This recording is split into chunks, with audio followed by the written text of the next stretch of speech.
Hi everyone! In this video we're going to take a look at Kat Von D's brand new Shade and Light Contour Palette and her duo-ended Shade and Light Contour Brush that sort of is being released with this palette at the same time. They're not sold together in a pack, but they are sort of supposed to go together. Now these items are currently available at Sephora. I will put a link to exactly where you can find it.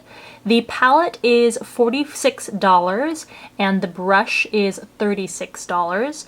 As always, please go to allurabeauty.com. I will put the direct link in the description box below for the more full, in-depth review of how this palette functions, how long the powders wear, what the texture and formula is, and for pictures of how the colors look on my skin. For this video, I'll be giving my first impressions of what I think about the palette and the brush, and swatching each color for you using the brush. And I'm happy to announce that I am able to give away one brand new palette and brush to a lucky viewer.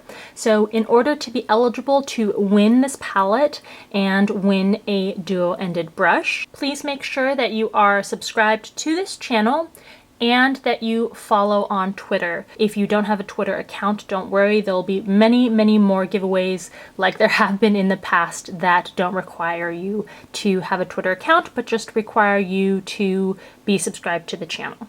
All right, let's get into looking closer at these two products by Kat Von D. Okay, so let's take a quick closer look at the palette itself. This is what the packaging looks like.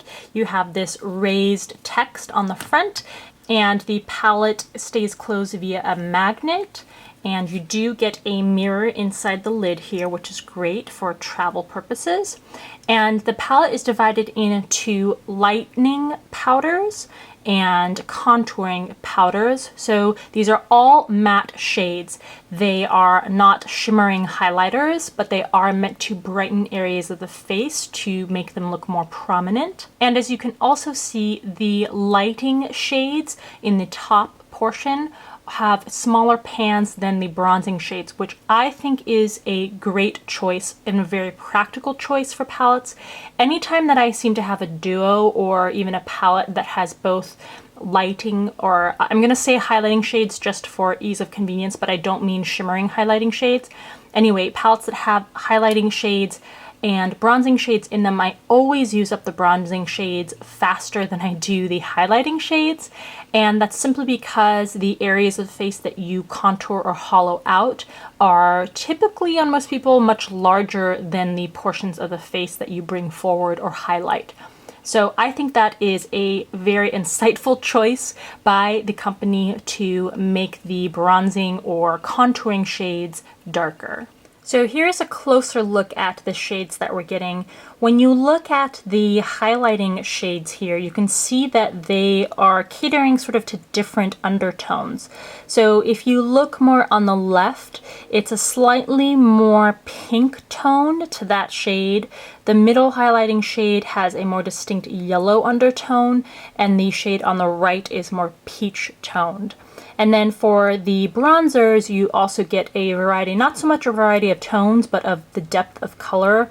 The one on the very left is distinctly more taupe, and then you have in the middle a more neutral tone, slightly yellow undertoned, I would say, contouring shade, and then the deeper bronze color on the very right. And they do each have a distinct name, which is convenient if you want to refer to them. The shade here is Lucid. The middle shade is Lyric.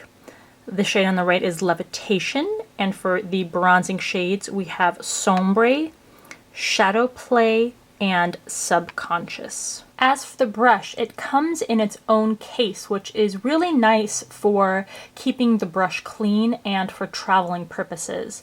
So this is what the case looks like. Now I will say that it is made of very light plastic. It doesn't feel extremely luxurious or anything, and it probably will withstand, just being thrown in a travel bag just fine.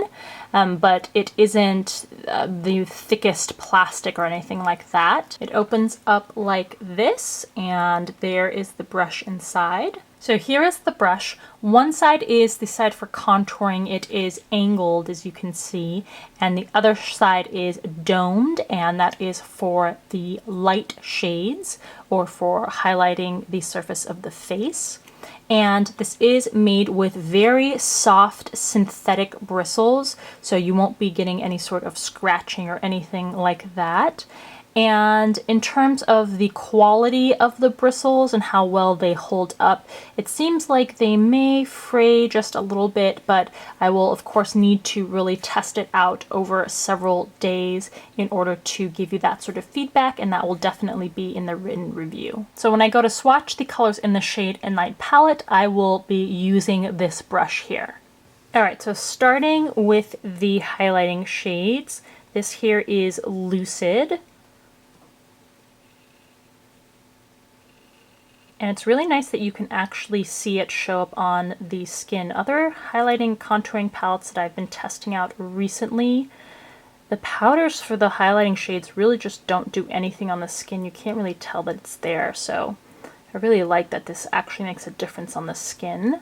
Here is Lyric, and you can see side by side that there is a distinct difference in tone. This is definitely more yellow toned. And even with Lucid, I wouldn't say that this is super pink toned. I mean, in comparison, it is definitely not as warm or yellow undertoned as Lyric, but it's not super pinky. Okay, and here is Levitation. And again, even though in the pan you can see sort of that it has a peachy undertone, it's not something that's going to really make your skin look super peachy or anything like that. Okay, so up close here are the three highlighting shades, and actually Levitation seems to blend into my skin the most. It kind of almost matches my skin, which is a little strange because I do have pretty distinct yellow undertones, but you know, just to let you know.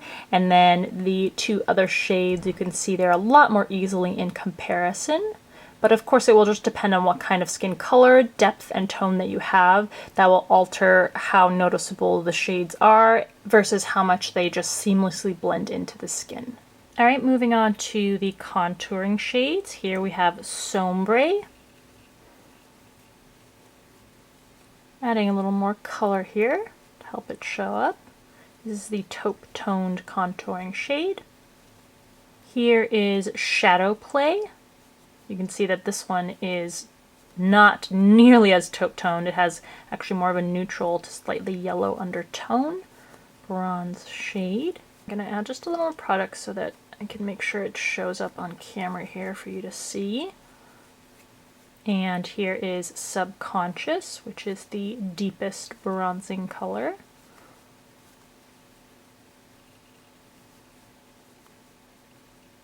Okay, so there are your three bronzing shades up close. You can see that they all have a matte finish, although they don't look completely flat on the skin. They seem to blend in pretty nicely. And since I know, of course, not every one of my viewers has the same skin tone or depth that I have, I'm going to do heavy swatches for you to kind of help show you what the shades look like and maybe give you a better idea of what they would look like on your skin. Especially if your skin is significantly different from mine. So there are the three highlighting or light shades. Again, you can see that this one is technically more pink toned, although that pink doesn't come across too much. It's more of just like a white tone. This one is distinctly more yellow toned, and then we have a more neutral, slightly peachy toned shade. And then for the three contouring shades, here those are. So here are the contouring shades up close, and again you can definitely see the difference in depth and tone. We have something that is distinctly taupe or kind of gray based. This shade, which is more yellow, even kind of bordering on a little bit of peach or orange tone, although not fake tan looking. And this one more distinctly a bronze shade. Okay, so there are the shades that are in Kat Von D's new Shade and Light Contour palette. I have to say my first impression is very positive for this palette, and I have to also admit that I wasn't that excited about this palette. I just thought, oh, you know, another contouring palette out there. And I also haven't been super impressed by previous contouring palettes that I have been testing actually quite recently. So I wasn't really expecting to enjoy this product very much, but I really like the finish that these powders have. They all have this, I don't want to say luminescent quality, but they have a soft finish that is not matte, or I should say that that is not flat. They are matte in consistency or finish, but they aren't flat. They don't dull out the skin by adding a bunch of powder or having a powdery finish. And the fact that the light shades actually show up and change the tone of the skin, I think is really good because, like I mentioned before, I find that a lot of matte highlighting powders just end up being like setting powders and not really bringing out or bringing forward portions of the face because they don't really change the quality or the finish or the tone of the skin. And these contouring shades are also lovely. They have, again, a finish that doesn't look so flat that it looks muddy or fake on the skin, at least in the swatches. Now, of course, I need to test these out on the face to make sure that my first impressions are consistent with how they actually apply and wear throughout the day. I also really liked how these powders blended into the skin. They seemed really smooth and really soft. Now, part of that may be because of the duo-ended brush, which I was also kind of pleasantly surprised, especially by the domed side that was used for the light shades. I really liked how the shape of the brush blended in the product on the skin. And the contouring side, I think, is a little flimsy for my taste, but it did blend in the product really nicely during the swatches. So I'll just have to test it out on the face to see if the flimsiness of it is okay for practical use when I'm actually trying to hollow out or contour portions of my face. And of course, all these kinds of things are things I will let you know in the written review. So please let me know what you think. And if you want to be a winner for the palette and the brush, please just make sure to follow those rules. And it would be really nice if you could give this video a thumbs up and leave me a comment about what you think about this palette. If you just write enter me or I want to win this giveaway, I don't count those kinds of comments. So just please put something that I can read and that will at least be kind of interesting. I hope that you enjoyed watching this video and that it helps you decide whether you are interested in buying this palette. Thanks for taking the time to watch, and I'll see you in the next video. And it is in the shade, oh no, it's not a Sheen Supreme, it's a huggable lip color. It's in the shade Fresh and Frisky, and it's this kind of peachy coral shade. There's a little bit left in here so I can show you, and it does have a kind of balmy formula and a balmy slash kind of glossy finish to it.